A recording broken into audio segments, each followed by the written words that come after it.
Prendre le large, larguer les amarres, qui n'en a jamais rêvé? En cette fin août, je me jette à l'eau, je décide d'explorer le canal du Centre au fil des rencontres.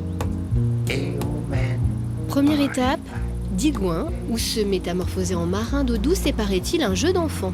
Mon instructeur d'un jour s'appelle Alfred, il loue des bateaux sans permis. L'initiation commence inévitablement par la découverte du poste de pilotage. Ça, c'est le levier de vitesse. Donc là, il est en position neutre. Si vous le poussez, vous allez en marche avant. Et si vous le poussez en arrière, vous allez en marche arrière. D'accord ? Alors, la première chose, pour allumer le moteur, donc vous avez un contacteur. Donc vous le mettez sur on. Alors, je vais vous laisser la barre. Oula. Je vais larguer les amarres.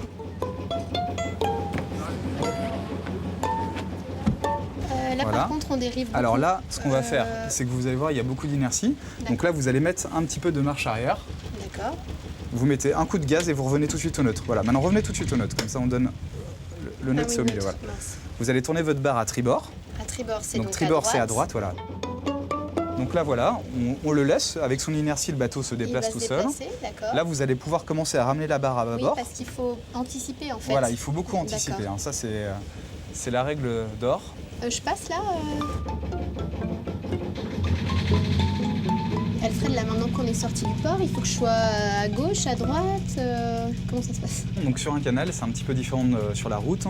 Vous naviguez toujours au milieu du canal. Parce que le canal, c'est une cuvette, donc sur les côtés, il peut y avoir de la vase. Donc au centre, c'est là où c'est le plus profond, donc vous vous mettez toujours au milieu. Alors bien sûr, s'il y a un bateau qui arrive en sens inverse, là, vous faites comme en voiture, vous vous rangez un petit peu sur la droite pour et lui de même pour vous croiser. Bon, d'accord. Donc déjà, j'ai pas tout faux.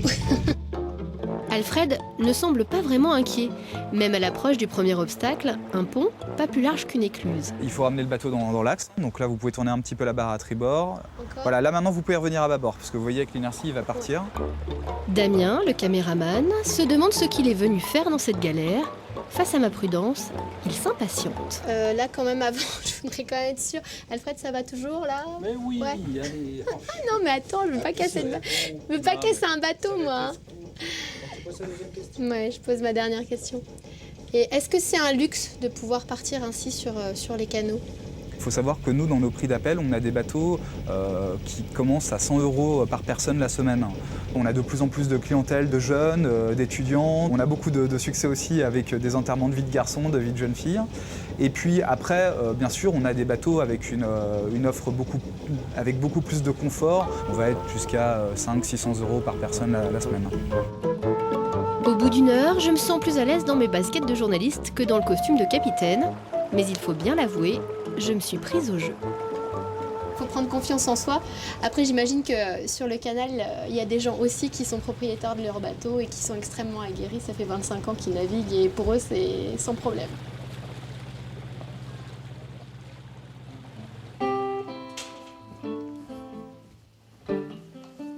Des plaisanciers, des vrais, en voici. Annie et Michel passent 4 mois de l'année sur leur bateau. Sauf que ce jour-là, la météo les a changés en terrien. Ça perturbe un peu parce qu'on avait prévu de rester qu'une soirée ici. Et puis la pluie, ça arrête tout. On est obligé de subir parce que le bateau, c'est du plaisir. C'est quand même plus agréable sous le soleil. Hein.